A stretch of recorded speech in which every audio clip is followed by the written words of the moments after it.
Boa tarde, somos do PET Economia e vamos dar continuação ao ciclo de palestra com a professora Michelle Lack, professora de microeconomia, para falar sobre alternativas energéticas, atual situação do petróleo, da crise. A palestra é em apoio à paralisação da ADU. É isso. Muito obrigada.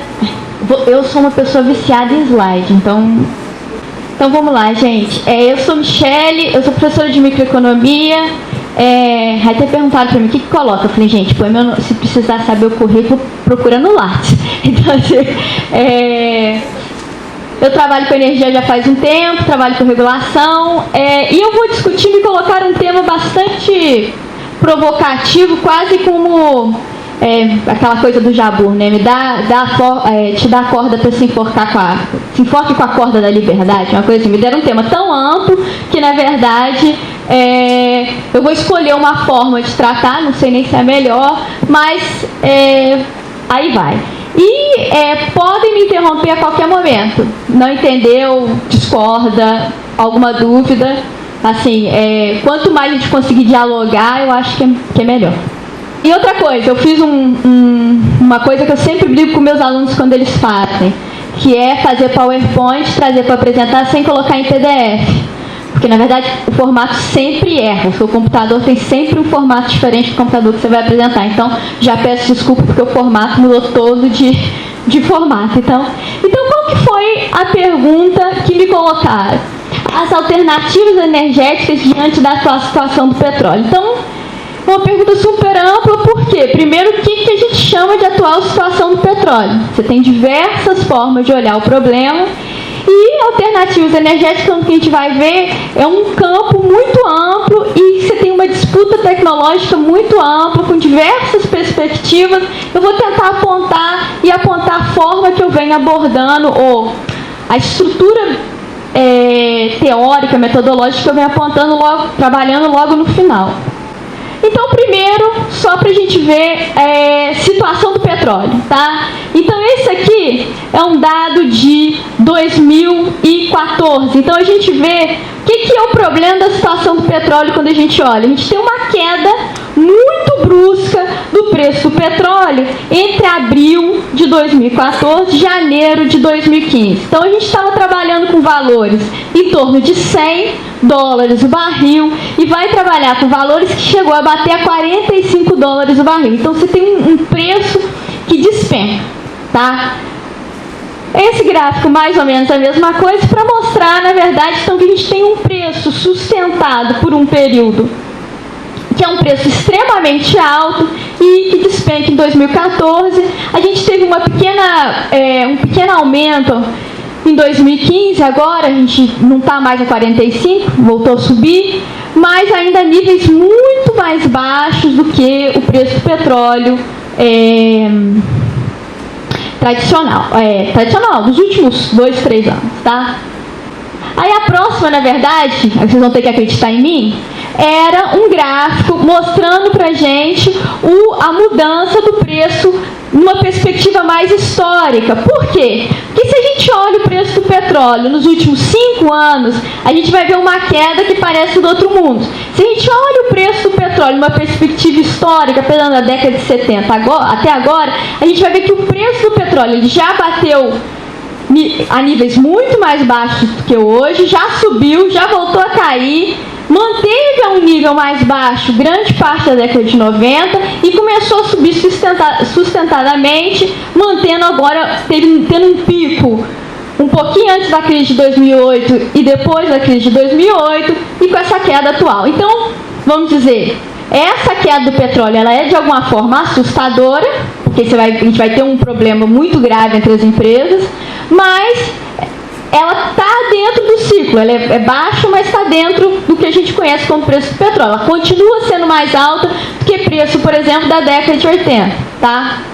Então, aí, até uma discussão que já vários alunos vieram falar, mas o que provocou a atual queda do preço do petróleo? Tem gente que tem certezas absolutas do que provocou a atual queda do petróleo. Eu, pessoalmente, não tenho nada que me provou que é só um desses elementos que provocou a queda do petróleo. Eu acho que tem 3 elementos importantes a serem analisados para pensar na queda do preço do petróleo.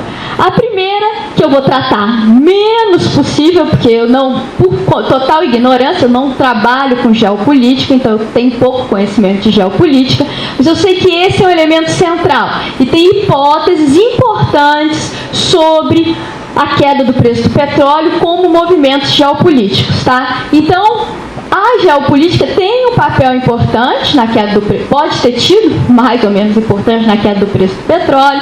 Eu, infelizmente, não tenho conhecimento sobre todos os aspectos, vou pular esse. Mas as hipóteses que se trabalham são principalmente 2. Uma questão geopolítica importante é a geopolítica do Oriente Médio, e a outra questão geopolítica importante é a relação entre os países ofertantes e consumidores de petróleo. Como é que esses agentes interagem e como é que, como o Marcelo, puxando, que eu escutei um pouquinho da palestra do Marcelo, como é que o valor vai de um país para o outro. Então, como é que um país que, na verdade, é produtor de petróleo recebe valor, até porque são países, a gente vai ver que, por exemplo, a Arábia Saudita produz petróleo a menos de $6 o barril, enquanto o Brasil a gente não consegue produzir a menos de 60 nas tecnologias novas. Então, você vê que se a gente coloca o mesmo preço, a gente tem uma transferência de renda para alguns países. E a gente vai ver que os países que recebem renda é um conjunto de países que não estão principalmente entre os mais poderosos. Então você tem uma mudança aí e uma briga das pessoas a mudar a tecnologia e a tentar recuperar. Então, sim, isso existe, sim, isso é relevante. Não vou entrar em detalhe disso. Quem quiser bibliografia e texto sobre o assunto, eu tenho, mas não vou me focar nisso, ok? Então eu vou focar em quê? Oferta e expectativa de demanda.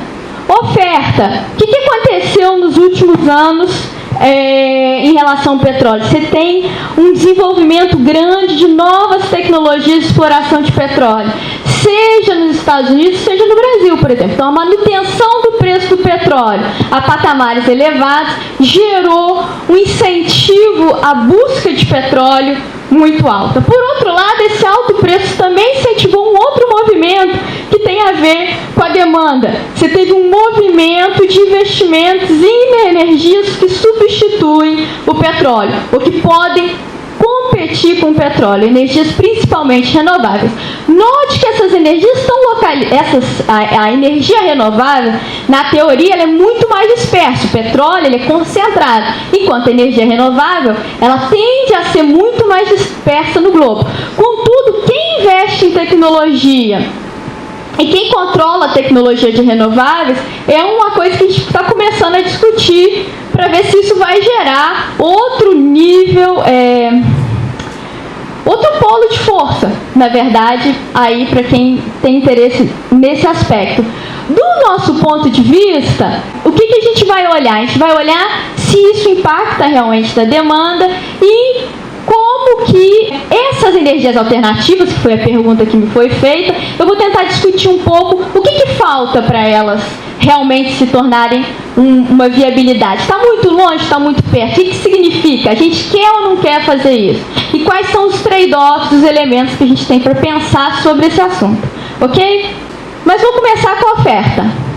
Primeiro, quando a gente fala da oferta, a gente não pode falar, e aí tem uma discussão entre a questão americana, né, como é que os Estados Unidos ficaram em relação à queda do preço do petróleo. Então existia toda uma teoria, a gente discutindo, que na verdade a queda do preço do petróleo foi feita em alguns motivos para segurar o desenvolvimento tecnológico do petróleo americano, que realmente cresceu muito. Os Estados Unidos se tornou o maior produtor de petróleo e os Estados Unidos é o maior consumidor de petróleo do mundo, tá?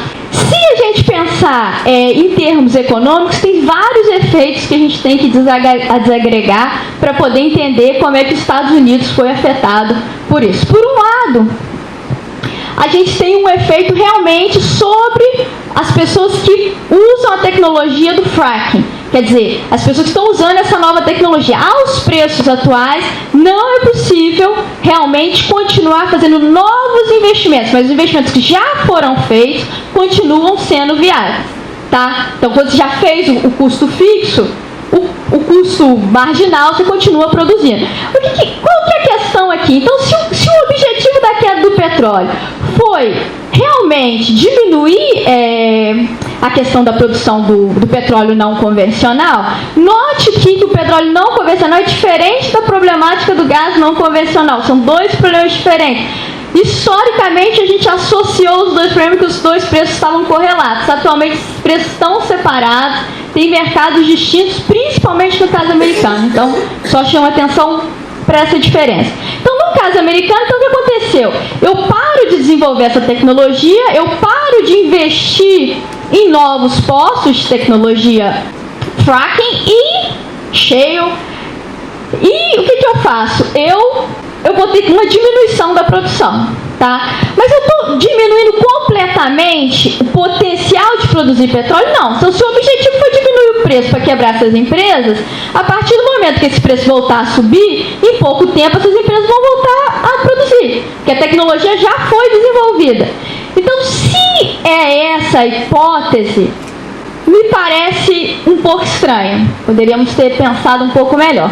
Outra hipótese, e aí sim é mais razoável, seria, no caso americano, você tem dois impactos. Então, você tem o impacto na oferta, mas tem um impacto muito grande na demanda. Na verdade, os americanos são os maiores consumidores de petróleo. A partir do momento que você cai o preço, a gente viu isso com o preço do gás, que o preço do gás caiu junto com a crise. Os Estados Unidos tiveram uma sorte danada. Quando você cai o preço do petróleo junto com o preço, o que você dá? Você dá, as pessoas desviam parte do dinheiro dos americanos, que é uma grande para combustível, você tem dinheiro sobrando, vamos dizer assim, para consumo. E aí, quem trabalha com macro, o Vitor pode até ver isso de uma forma melhor do que eu. Mas, então, essa hipótese, na verdade, para a explicação de por que eu diminui o preço do petróleo, diminui o preço do petróleo contra uma parte dos grupos de interesse dos Estados Unidos, parece bem pouco viável, nesse sentido que eu chamo a atenção. Então, os Estados Unidos foi impactado pelos dois lados, tá? Quem produz? No caso americano, você tem uma queda das importações que o pessoal que vende não gostou nada. Então, aqui só para chamar a atenção de uma coisa importante. Existe uma discussão longa pela teoria econômica e pelos técnicos que tentam descobrir quando que vai acabar o petróleo. Tá? Tentam determinar a quantidade de petróleo que ainda tem debaixo da terra. Por quê? Se a gente pegar a teoria, como é que deveria ter o valor do petróleo? Você pega quando ele vai acabar, pega o valor presente do petróleo e você tem o valor do petróleo hoje. Ok? Taxa de juros. O problema é o seguinte, quanto de petróleo a gente tem, não é nada óbvio.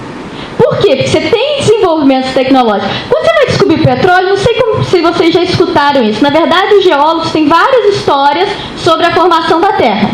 Tá? E quando você vai descobrir petróleo, na verdade, você vai usar a hipótese dessas histórias e depois ir lá e olhar. O pré-sal, só para a gente ter uma ideia, como ilustração, o pré-sal ele foi leiloado 2 vezes e o pessoal devolveu. Você tem parceiro, o pessoal leiloou o pré-sal, estava à mão das empresas privadas, eles olharam aquilo e falaram, não tem nada, devolveram para a ANP.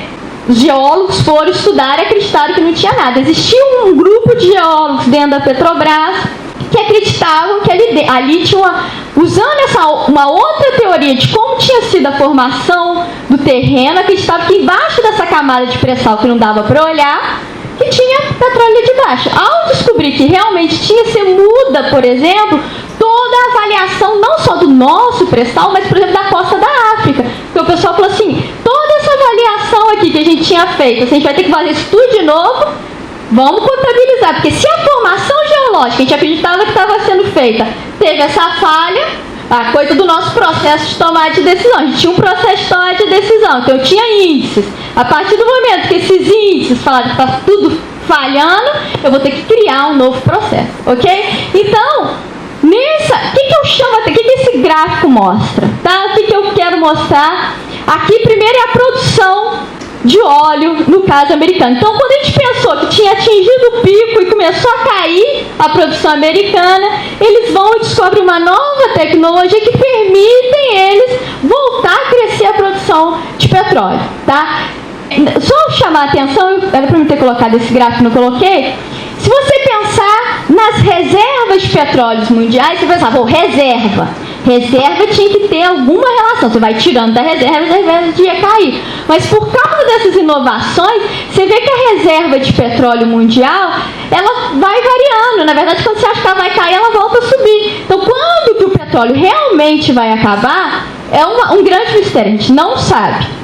Tá? E quanto mais alto o preço do petróleo, maior o incentivo das pessoas investirem em tecnologia. Elas investem em tecnologia, descobrem novas reservas e muda a reserva de petróleo. Ok? Então, só para a gente ver quem produz. Então, produção. Quem são os maiores produtores? Atualmente, os Estados Unidos, seguidos da Arábia Saudita e da Rússia. Então, em termos de porcentagem, os outros 62%, 13% Estados Unidos, 13% Arábia Saudita e 12% a Rússia. Ok? E em termos de consumo, aí a gente tem os Estados Unidos com 21%, então um pouquinho mais de 20%, depende do ano que você pega, tá? E a China com 11%, seguido do Japão com 5%. O Japão é um dos maiores importadores de petróleo e um dos maiores consumidores. O Japão não tem nada de petróleo. Vocês acham que quem é um dos maiores investidores em tecnologias renováveis do mundo? O Japão. O Japão é um dos maiores. E eles investem em tudo. É bastante impressionante. Os chineses também têm bastante, os americanos também, mas esses dois, porque eles investem em tudo. Os chineses chegam à conclusão que eles investem em todas as coisas. O que ganhar, eles estão dentro. Então, eu acho que tem um pouco uma lógica nesse sentido. Mas, e a China tem um outro elemento importante. A China, a atual desenvolvimento da China tem uma base muito forte em carvão.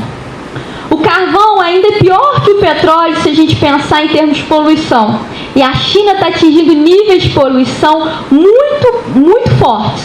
No nível que, na verdade, o máximo, vamos dizer assim, que atinge uma cidade tipo Paris, é o mínimo de Xangai. Então, é um nível de poluição, realmente, o nível de poluição que atinge Paris, quando resolve dar transporte público gratuito para todo mundo, porque ninguém mais pode sair de carro, porque eles acham insustentável a poluição, é o mínimo de poluição que tem em Xangai. Então, na verdade, é um nível de poluição realmente assustador. Então, a China, nesse sentido, ela estava investindo forte em tecnologias renováveis e também porque eu vou defender aqui uma hipótese que, na verdade, a gente vai ver nos próximos momentos uma mudança tecnológica na energia e quem estiver dentro está dentro, quem estiver fora a gente vai ter que correr atrás de novo. Então, é uma história que a gente já viu, eu estava até brincando com os meninos outro dia, que é uma história que a gente viu com a Revolução Industrial, quando você faz a primeira, depois faz a segunda, depois vamos fazer a terceira. Tem gente que fala que a terceira Revolução Industrial já ocorreu, tem gente que diz que não. Certamente, em termos de parâmetros da indústria energética, a gente vê, é engraçado, eu adoro ficção científica. E muitas das coisas que a gente vê em ficção científica da década de 60 aconteceram. Televisão, tirando teletransportar, grande parte das comunicações evoluíram melhor do que a ficção científica. A gente faz coisas mais impressionantes. No que se refere à energia, não. No que se refere à energia, a gente ainda tem padrões tecnológicos próximos da década de 70, 80, com algumas mudanças, mas sem uma quebra de paradigma. A gente ainda tem a mesma estrutura tecnológica daquele período. E o que parece atualmente é que isso está mudando, isso vai mudar. Isso vai mudar por diversos motivos. E mais interessante é que você tem primeiro, vai mudar porque tem diversos interesses para que mude. Isso vai mudar porque socialmente o atual padrão tecnológico energético não é sustentável. Socialmente, ambientalmente, não é sustentável. E é interessante você olhar os índices, alguns indicadores. Eu peguei outro dia um relatório falando sobre por que... Qual que era um fundo de ação Então, uma proprietária que tem lá do Fundiação mandou para o Fundiação perguntando por que não estava comprando a ação da Petrobras. Tá?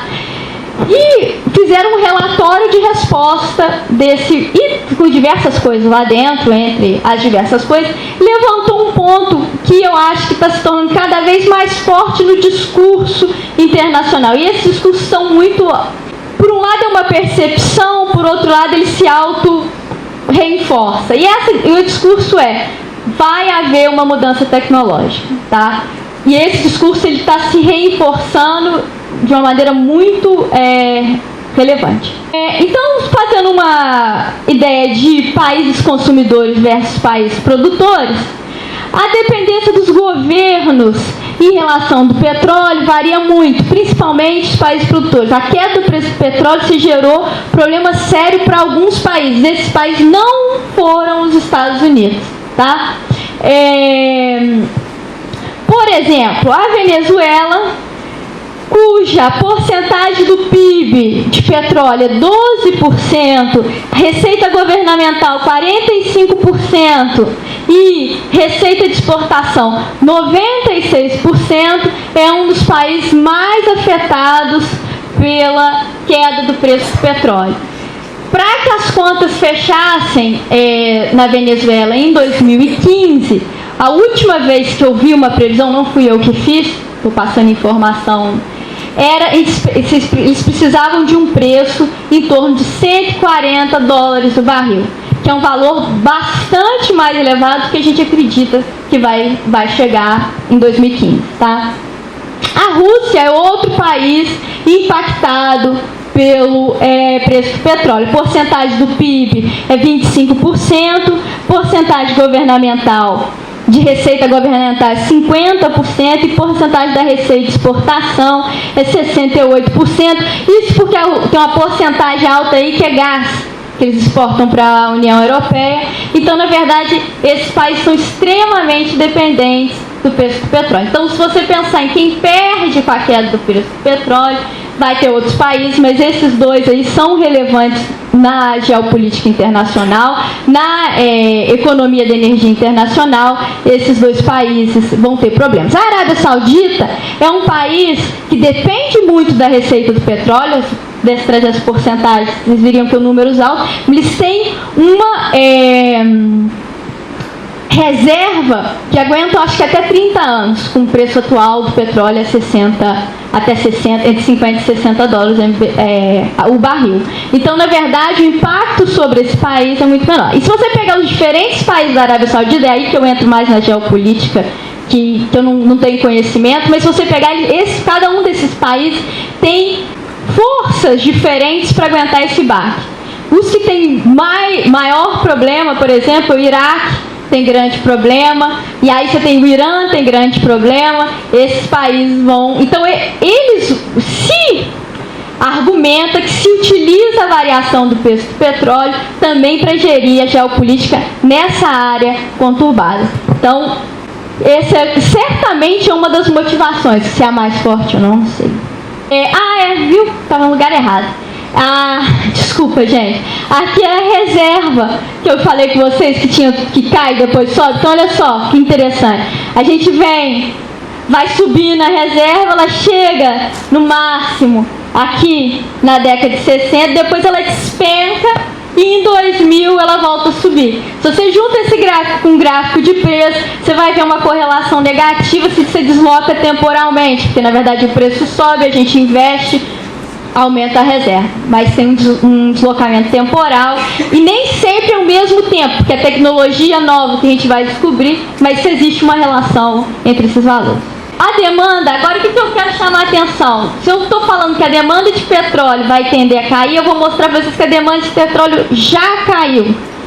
Se você pegar 73, petróleo entre os países da OCDE era o principal, 45%, seguido de carvão, tá? Petróleo e carvão. Então o padrão energético vai mudar, esses dois continuam, são grandes, mas a gente vai diminuir. Então Então, só para a gente ver, então, comparando 73 com 2013, o petróleo tem uma queda razoável, o gás natural começa a subir, o gás natural tem uma distribuição maior entre os países, tem um custo ambiental menor, contudo, o gás natural precisa de infraestrutura, ser transportado. Então, o gás natural é meu queridinho, que foi o que eu estudei 10 anos, mas eu não vou entrar aqui, porque acho que eu só vou falar disso. Então, aí vai. É uma energia que o pessoal está falando que é uma energia de transição. Antes da gente chegar na energia limpa, a gente vai ter um boom do gás natural, tá? O carvão, você tem uma queda, os biocombustíveis, você tem um aumento e você tem uma mudança de qualidade. Esses biocombustíveis são extremamente ineficientes, se tornam mais eficientes.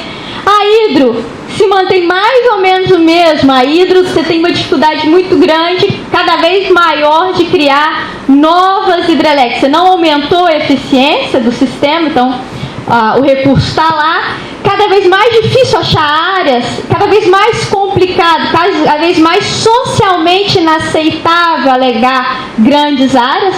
O único lugar que ainda se alaga grandes áreas aqui no Brasil e na China. Tirando isso, cada vez é mais inaceitável socialmente você tirar as pessoas de onde moram para poder alagar. Tirando os animais, as aves, etc. Então é uma coisa complicada. A nuclear perde importância. Vira e mexe, a nuclear dá um rebum. Vira e mexe, você tem que, vamos voltar para a nuclear. Os franceses gostariam muito, porque tem bastante tecnologia nuclear por lá, mas a nuclear, por outro lado, ela é complicada por causa da questão da tecnologia armamentícia, por causa da questão do lixo nuclear e do medo, da segurança realmente que essa fonte de energia. E aí você tem vários outros que entram, inclusive, nas energias renováveis, que ainda é um tantinho de nada. Quando a gente fala de eólica, solar, está tudo ali no outro.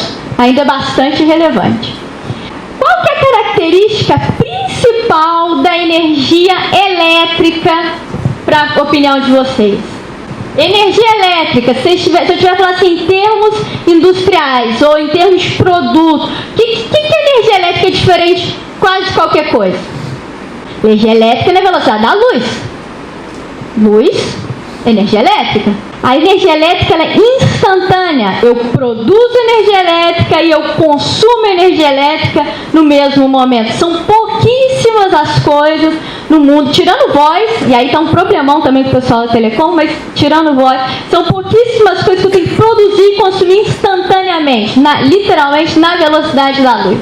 A grande questão da energia hoje, das alternativas, está no problema de manter esse padrão de ser na velocidade da luz. Vou explicar de novo. Vamos lá. Hoje em dia, qualquer outro substituto para a energia, ou grande parte, tirando o hidrogênio, grande parte dos possíveis substitutos para a energia deveriam passar pela energia elétrica. Tá? Tudo que a gente pensa de solar, eólica, mesmo parte do hidrogênio, sei lá, maré, vulcão, você pode pegar, tem gente tirando energia de tudo quanto é lado. A maioria dessa energia eu vou transformar ela em energia elétrica e vou transmitir essa energia, ok? Então o que eu preciso? Eu preciso que vente quando eu consumo energia. Tomo banho e venta mais. Ou se não, ligo o secador de cabelo, faz sol. Se não tiver concomitante a produção de energia e o consumo de energia, a gente tem um problema gigante. A gente tem que sempre ter combustível suficiente para poder atender a demanda pico de energia. Porque energia elétrica, se tiver algum engenheiro na sala, pode me corrigir, porque vira e mexe eu crio imagens para entender o processo. A energia elétrica não anda. A energia elétrica, na verdade, é um fluxo de elétrons. E, na verdade, o que acontece? Se um desses agentes está desbalanceado, eu caio todo o sistema. Então, se instantaneamente todo mundo não é suprido de energia elétrica, eu tenho um blackout. A gente tem um monte. Aqui no Brasil a gente está acostumado com blackout. A gente pode ficar até dias sem ter energia. Chama blackout. Então a energia elétrica tem esse grande problema. E a gente vai ver que a gente não conseguiu resolver esse problema. E é baseado nisso. Então Então, o que a gente faz? A gente, mesmo fazendo renováveis, a gente faz o backup. Porque, bom, se não venta, eu quero gerar eletricidade. Qual que é o combustível fácil de estocar para gerar eletricidade? Petróleo. Petróleo é rápido. Petróleo é igualzinho um carro. Você ligou o carro, é a mesma velocidade que o cara tem para jogar eletricidade no sistema. Gás natural, também entra carboneto, e o carvão. Tá? Então, qual que é a grande questão? O petróleo na matriz energética, do lado da energia, o hidrocarboneto em geral, ele não tem como ser substituído até então, porque a gente não tem bateria. A gente não tem bateria, a gente não consegue reservar energia. Como a gente não consegue reservar energia, a gente tem essa bateria química, que seria, na verdade, o carvão, o petróleo, que é o hidrocarboneto, que você põe, gera, queima, gera energia. Ok? Essa é a lógica. Então, se eu tenho bateria, o sistema vai mudar de cara. Tá? Então, demanda de energia. A gente vai ver que, na verdade, a demanda de energia é industrial, tem uma parte grande de transporte. Se eu tenho bateria, transporte também pode alterar. Hoje em dia o carro elétrico funciona, o problema é que a bateria é cara, é pesada, etc. Comercial e residencial. Então isso aqui está ligado na rede. Então se eu não preciso mais ter rede, isso aqui muda. E isso aqui, na verdade, a gente vai ter que mudar de qualquer jeito. Mudança. Então, bom, o problema é esse. O problema, a gente tem várias pessoas interessadas em mudar o padrão energético. A gente tem pessoas que vão perder, pessoas que vão ganhar. A gente tem novas tecnologias. Como é que essa demanda vai mudar? Então, só para a gente ter uma ideia. Países interessados em um novo padrão energético. Luxemburgo, praticamente 100% de toda a energia importada. Irlanda, Coreia, Portugal, Turquia, China, Alemanha, Inglaterra, Suíça, Finlândia, e aí eu poderia chegar. Aí eu cheguei só até 40%. Depois você vai ter Japão. São pessoas que são importadores de grande parte. Quer dizer, gente, quando é importador de energia, quer dizer o seguinte: se você não tem essa energia importada, você não tem nada. Você não tem energia para cá. Eu tô com energia total. Você não tem eletricidade, você não tem carro, você não tem indústria, para tudo. Tá? Então imagina a Inglaterra, que depende de praticamente 40% de importação de energia. Incentivo que eles têm para poder produzir energia internamente. Se a gente pega a Alemanha, que é um dos grandes investidores, investe tudo. Colocaram até placa solar no deserto, queriam colocar um cabo que atravessava o mar para chegar na Holanda, de investimento em energia para poder desenvolver energia interna do país. São grandes investimentos, países que têm bastante interesse nisso. Tem gente que tem bastante interesse em mudar, e por outro lado eu estou gerando um sistema cada vez mais complicado de ser sustenido. Tá? A gente viu na discussão lá do passe livre a questão do congestionamento. Então no padrão de transporte ele vai tender a mudar. Então, eu estava vendo ontem, estava numa defesa, se a gente em 30 anos continuar com o mesmo crescimento de transporte, da maneira que a gente está de carro no Brasil, a gente deve triplicar a quantidade de carro na rua. Vocês acham que tem alguma condição de sobreviver a 3 vezes mais quantidade de carro que a gente tem hoje? Se ninguém vai fazer nada, pode ser que não faça. Mas sobreviver nesse ambiente vai se tornar cada vez mais difícil. Isso é um problema razoavelmente sério que a gente vai ter que enfrentar. Então, congestionamento, isso aqui, imagina em outros países. Cada vez mais a poluição é um problema. Tem gente começando a medir o custo disso para o sistema de saúde. Na verdade, quanto que custa essa poluição, tá? E a poluição das usinas e das empresas de energia. E aí, o que a gente tem de opção? Então, ok, estamos pensando que a gente precisa mudar o sistema, seja pelas externalidades, sem falar no aquecimento global. Eu não gosto de falar aquecimento global, que é um dos elementos centrais nessa discussão, porque eu brinco que externalidade longe do mundo é muito mais difícil da gente agir, de fazer mudança. Externalidade, quando tem gente morrendo do lado, na teoria, pelo menos, deveria ser mais fácil. Na prática, nem sempre é. Mas na teoria, quando as pessoas estão indo para o hospital, a cidade, você consegue fazer pressões de mudança mais fortes do que... Sem contar a mudança climática. A mudança climática necessitaria que em 2050 a gente não consumisse mais... Para a gente não aumentar em 2 graus a temperatura, posso estar falando, eu sou péssima com número, acho que se a gente não quiser aumentar mais de 2 graus a temperatura, 2 ou 3 graus, a gente teria que ter consumo zero de hidrocarboneto para 2050. Então, sem contar toda essa história de derretimento e etc. Tá? Então, ok, novas tecnologias. Então, a situação do petróleo. Então, o que eu quis falar? A situação do petróleo. Você pode me chamar de situação do petróleo a queda do preço do petróleo. Você pode me chamar de situação do petróleo uma indústria que está cada vez mais encontrando mais barreiras ou mais resistência. Tá? Cada vez mais resistência. Uma indústria certamente extremamente forte, que move com a economia de diversos países, com diversos locais, mas que está encontrando resistência. Tá? E cada vez mais forte essa resistência. E aí a gente tem diversas opções. Tá?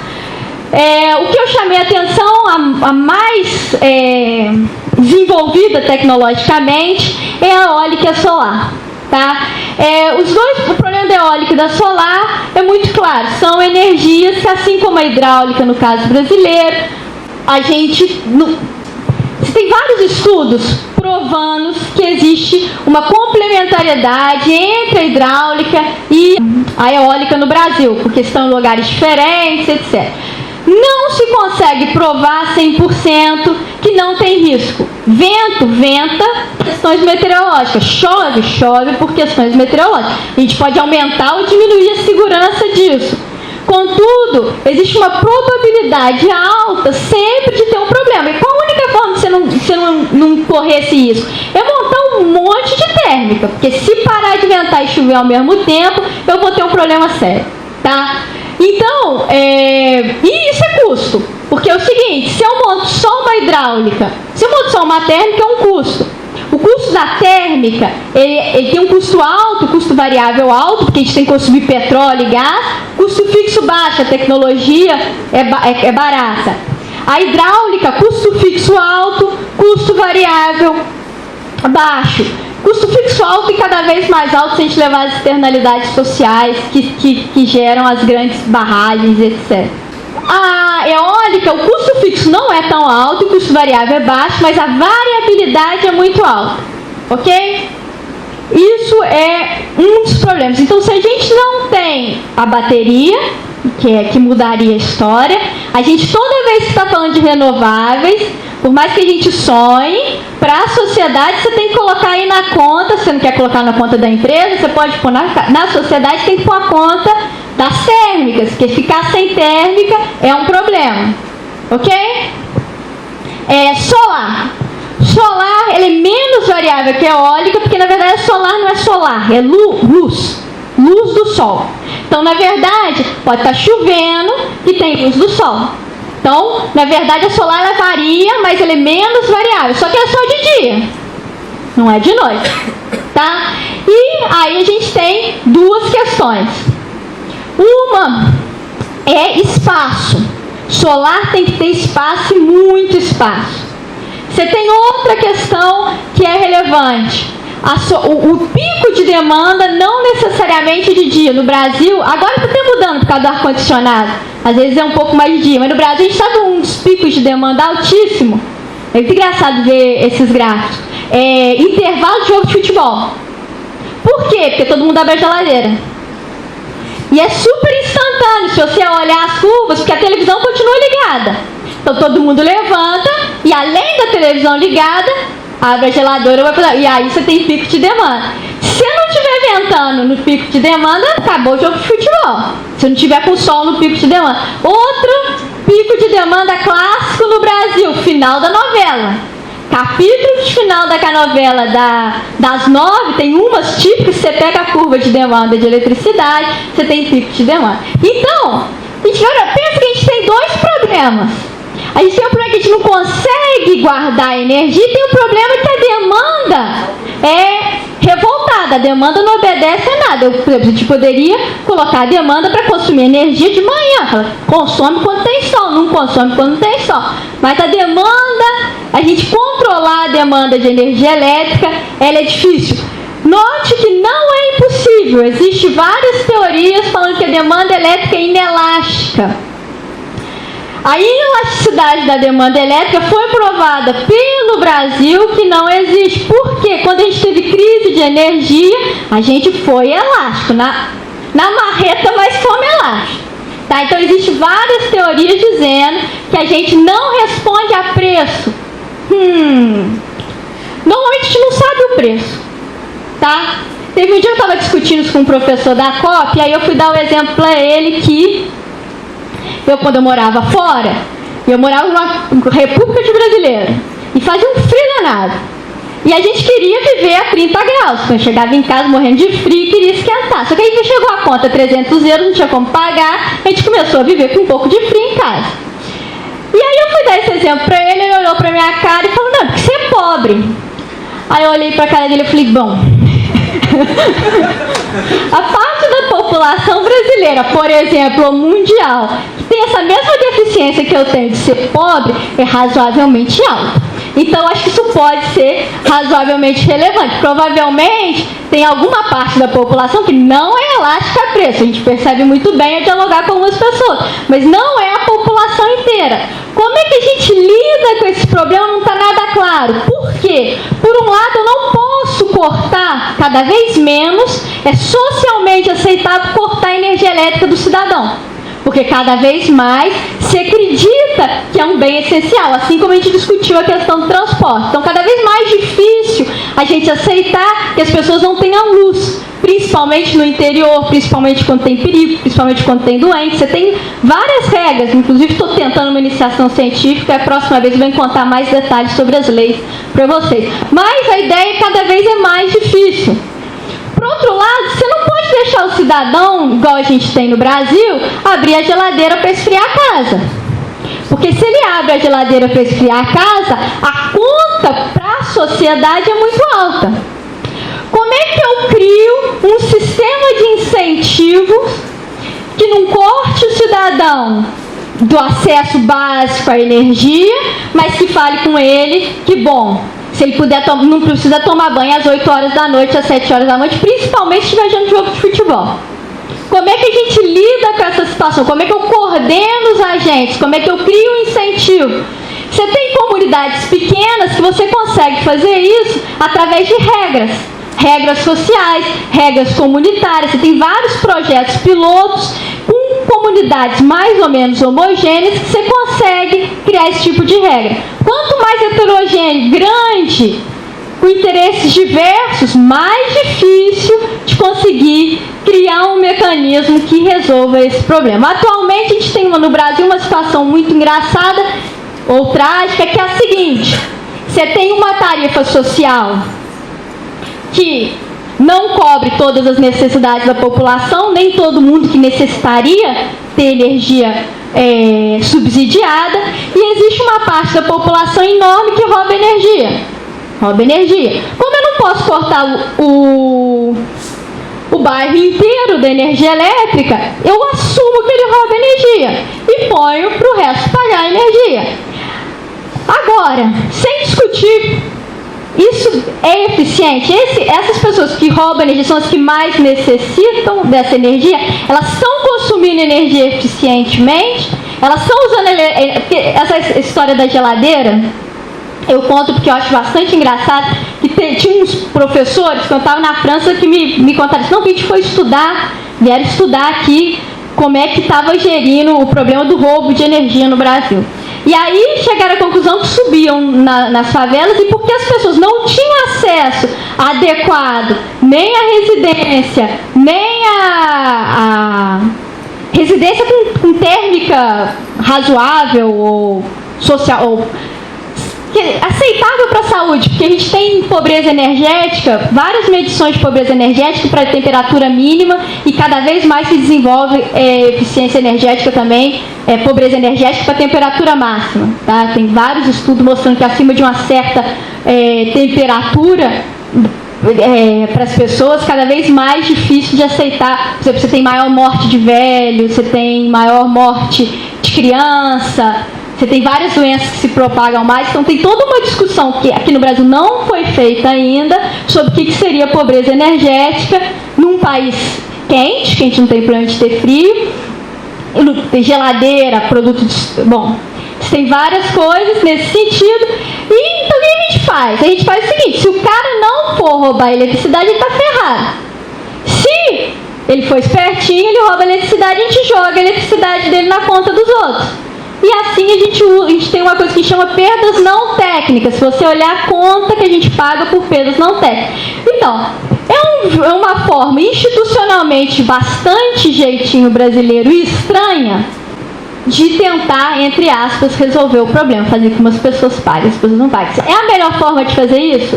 Talvez seja possível, ou seja, que a gente encontrou, mas melhor forma eu acho que é bastante pouco crível. Eu realmente não acredito que a gente não consiga fazer pelo menos um pouco melhor. Tá. Outras fontes. Então, bateria, biocoisas, biocombustíveis. Biocoisas, Brasil é um dos grandes pioneiros do biocoisas. Etanol, grande programa de desenvolvimento de biocoisas, tá? Biocoisas tem pelo menos duas, tá? Vou chamar de biocoisas que pode ser biodiesel, etanol, biodiesel primeira, segunda, terceira geração. Bio tem vários bios, a gente só encontra o álcool, mas na verdade bio é um mundo muito grande. Vou dividir biocoisas em dois. Biocoisas de primeira ou segunda geração, que você consome o açúcar, que é transformado em energia, é o açúcar que a gente come. Quimicamente ele é o mais fácil de ser transformado em energia e é o mesmo que a gente transforma em comida. Existe sim, de terceira geração, que é o que a gente está trabalhando, que não é o açúcar da cana-de-açúcar que vira combustível, mas é a palha da cana-de-açúcar que vira combustível. Seria a celulose que vai virar combustível. Então, qual que é a diferença entre esses dois mundos? Para plantar, eu tenho que plantar um monte de plantinhas. Mas eu tenho um problema que eu vou competir com alimento. No Brasil, esse problema existe, imagina no resto do mundo que a gente já tem maior restrição ainda de área. Então, tem toda uma discussão de você ter uma tecnologia que não seja competitiva com alimento, que seja complementar. Então, seria um biocoisas de resíduos alimentares. Tá? Isso já existe, a gente já tem uma planta piloto, mas infelizmente a gente não é líder nessa tecnologia. Quem é líder nessa tecnologia são os alemães. Os alemães estão estudando como que o resíduo, na verdade, vai transformar em energia. Então, aqui a nossa tecnologia é ainda bastante de primeira geração e sofre todos os problemas que ela tem. Se vocês tiverem alguma dúvida em relação a isso. Aí, vamos lá. Aí, o outro ponto aqui interessante é o carro elétrico. Então, o carro elétrico ele vai depender da bateria, tá? O carro elétrico, qual que é a vantagem do carro elétrico? O que os japoneses fazem? Os japoneses têm carro elétrico. Os japoneses têm uma energia caríssima e super rara, tá? O que eles fazem? Eles ligam o carro elétrico deles na casa, tá? Então de manhã tem solar, eles enchem a bateria do carro elétrico. De noite, pico de demanda, o carro elétrico passa da bateria do carro para casa, ok? Então o carro elétrico ele é movido a bateria. Ele na teoria, no Brasil, depois eu vou mostrar, o preço do carro elétrico é inviável. Porque a gente não tem carro elétrico produzido nacionalmente, ainda em escala comercial, e a gente importa e tem tarifas de importações altíssimas. Além de ter o IPI, por exemplo, em 2014, muito mais alto do que qualquer outra tecnologia. Carro elétrico no Brasil é impossível. Até hoje, isso pode mudar, obviamente. O carro elétrico, ele é um complementar, porque ele tem bateria, ele é complementar às outras formas de geração elétrica. Então, quando a gente pensa no sistema energético, cada vez mais a gente tem que pensar no sistema energético global. A bateria, o carro elétrico, a solar, ela só vai se tornar viável quando a gente mudar o sistema energético de uma maneira mais geral. Ok? Outra tecnologia, tem mais duas tecnologias razoavelmente importantes, que o GNV, que é o gás natural veicular. O gás natural veicular é isso que a gente já usa, a gente é um dos grandes consumidores de gás natural veicular do mundo. A tecnologia praticamente que já existe, ela muda muito pouco da tecnologia do transporte de petróleo, mas ela é um pouquinho mais limpa, tá? E a outra tecnologia é o hidrogênio. O hidrogênio está todo mundo esperando que dê certo. Última vez, comecei a trabalhar fazer um trabalho com energia em hidrogênio há 8 anos atrás, e a gente tinha chegado à conclusão que ainda ia ter muito tempo para desenvolvimento do hidrogênio. Ainda é muito explosivo, mas já tem carros pilotos, principalmente na Alemanha, Estados Unidos e Japão. Mas ainda, essa sim é uma tecnologia ainda meio fantasia, a gente ainda não sabe como é que vai fazer. Enquanto a bateria, a gente sabe como é que vai fazer. Tá? É uma tecnologia que está muito mais próxima da realidade do que... Isso é interessante se você conversa com as pessoas. Agora imagina em termos de indústria, como é que isso impacta a indústria. Imagina que a gente tem uma bateria barata daqui 5 anos. 5, 10, 15 anos. Que é bem provável. Tudo que a gente conhece como sistema elétrico, distribuição de eletricidade, geração, vai ter que mudar completamente a cara do sistema elétrico. As empresas vão ter que vender outra coisa. A ideia de rede vai ser ou substituída ou extremamente complementar. A gente tem que ver como é que isso vai se relacionar. Então, tem uma mudança muito possível que aconteça com a indústria de eletricidade. Aqui só para a gente ver a ideia dos preços, né? Tá? O preço da bateria em relação ao preço do combustível substituto. A gente vai ver que a bateria ela já é hoje possível de ser aplicada dependendo desse preço relativo da bateria e do preço do combustível substituto. Em alguns momentos, por exemplo, em 2011, você chegou a situações onde a bateria, por exemplo, seria bastante viável. Quanto menor o preço da bateria, maior o preço do combustível substituto, maior a possibilidade de eu ter carro elétrico. Note que ao diminuir o preço do petróleo, você afasta essa possibilidade. Tá? Então o preço do petróleo impacta negativamente nesse sentido. Aí a gente tem que pensar se a mudança tecnológica é irreversível ou não é irreversível. O planejamento no Brasil, certamente, ele era mais centralizado na época da Eletrobras. E é interessante notar o seguinte, eu tenho lá meus problemas tem minhas ressalvas em relação ao planejamento centralizado. Ele tem várias vantagens. O que eu chamo de planejamento centralizado? Eu tenho uma empresa, um grupo de pessoas que planejam isso. Tá? E no caso da Eletrobras, eu tinha um grupo de pessoas que planejava e decidia. Realmente decidiu a expansão, isso foi importantíssimo para a expansão do sistema brasileiro. Hoje em dia, quem deveria fazer isso é a EPE. O problema é que a EPE tem 2 problemas. Um problema, a EPE, a capacidade dela de investimento não existe. Então, ela vai ter que, na verdade, montar o leilão. E isso depende de relações políticas. Então, vamos dizer assim, quem trabalha comigo institucionalmente você criou um imbróglio aí, que muitas vezes é um problema. Segundo problema, a Eletrobras, ela fazia as coisas, ela via os problemas, ela via as tecnologias, ela viu o que estava acontecendo. A EPE não, a EPE é um grupo de pessoas, planejador, um monte de engenheiro, fazendo planejamento. Então, ela não tem conhecimento, muitas vezes, de terreno, E isso, do ponto de vista microeconômico, é um problema, porque na verdade eu não tenho informação completa, não tenho informação do que está acontecendo, eu não sei quais são os problemas, então a gente vê bastante problema da EPE nesse sentido. Uma outra opção, que eu acho que deveria ser cada vez mais pensada e discutida, seria descentralizar o planejamento, ou você ter um agente que recebe as informações, não só uma única empresa, mas que você tenha vários agentes sociais que recebam essas informações. A gente podia montar um planejamento um pouco mais centralizado. Tem vários lugares que isso ocorre. E aí você te permite vários tipos de organizações que são diferentes, cooperativas, e como é que isso relaciona. Porque hoje em dia, o nosso planejamento, e isso também já acontecia na época da Eletrobras, por ser um planejamento centralizado, a forma que você valoriza ou você se relaciona com as pessoas que são impactadas diretamente pelas ações, ela não necessariamente é a melhor possível. Tá? Por exemplo, um exemplo grande que é as barragens. A partir do momento que a sociedade que vai ser impactada pelas barragens não tem realmente capacidade de voz no processo decisório, essas pessoas geralmente são passadas por cima.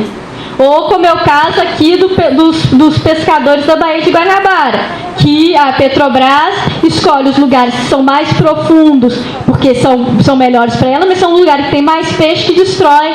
Então, a partir do momento que, em todos os lugares que eu já estudei, que eu vi que você centraliza muito esse processo de planejamento, a capacidade de você incorporar os diversos elementos que estão envolvidos na energia, ele é complicado. Ela é complicada.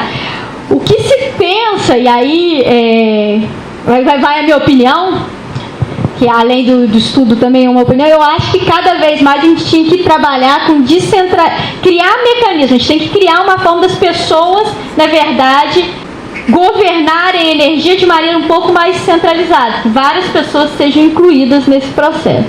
Então, assim, eu vejo muito menos, a minha forma de ver, muito menos como uma oposição estatal, privada, estrito senso. Eu acho que tanto a estatal quanto a privada, ela pode favorecer ou não as renováveis.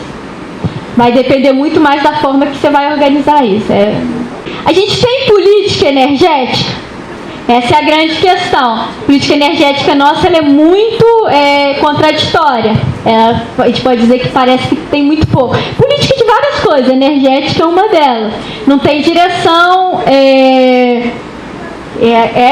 uma coisa complicada. E aí entra... então, assim, a questão do planejamento. A gente tinha um planejamento centralizado. Esse planejamento centralizado, ele deu conta de várias coisas, de outras coisas ele não deu conta. A expansão elétrica, por exemplo, para o setor rural, ele acontece num período posterior. A EPE é um planejador, mas ele tem vários problemas, porque ele não tem ação, ele tem dificuldade de comunicação com quem faz, como é que as coisas acontecem, e cada vez mais a nossa sociedade precisa ter gente. Por exemplo, só para dar um exemplo, eu trabalhava com decisão de política energética, antes de vir para a UF, eu fazia pesquisa e trabalhava com a Comissão Europeia. Então, quando a gente ia mudar uma regra quando eles iam mudar uma regra da política energética, tinha um ano de discussão. Não que não tinha lobby, hein? Tinha um monte de lobby. Você chegava lá, tinha um lobby. Mas tudo era público e discutido, por exemplo, com diversos. Eu, brasileira, era pesquisadora, ia lá e dava minha opinião. Eu acho que a regra tem que ser tal por causa do número tal.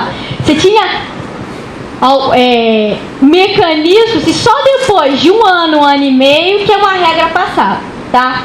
Aqui no Brasil as regras são feitas de maneira bastante estranhas, assim, são pouco transparentes, por exemplo, elas mudam com grande velocidade, e a inclusão, eu sendo professora pesquisadora aqui, eu morava, brasileiro, fazendo pesquisa sobre país, sobre a França, por exemplo, os franceses é difícil de escutar, mas lá você tinha o direito de voz. Aqui, cara, eu nunca vi ninguém realmente discutindo, tal tarifa, vamos fazer uma tarifa social assim, como é que isso muda? Qual que é o campo de discussão? Qual que é Não tem. Então o planejamento, eu acho que seria um planejamento até mais de base que falta. Eu acho que falta as pessoas discutindo e decidindo os problemas com prós e contras.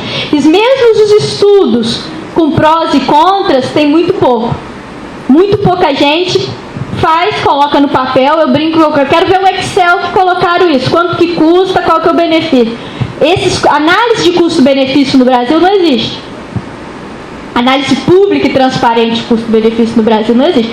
Então, óbvio que tem um ponto de vista político, mas eu acho que além do político, acho que o político, obviamente, se o cara não quer fazer, não vai fazer, mas existe uma falta de análise técnica do problema que também é razoavelmente importante. E não é uma falta de análise de engenharia, é uma análise de custo-benefício social mesmo, que inclui diversas partes. Então, sim, eu acho que falta planejamento, mas eu acho que o planejamento não é simplesmente colocar uma empresa, ou a Petrobras, ou a Eletrobras, que vai resolver nossos problemas. Eu acho que isso não resolve. Obrigada, gente. Acho que é isso.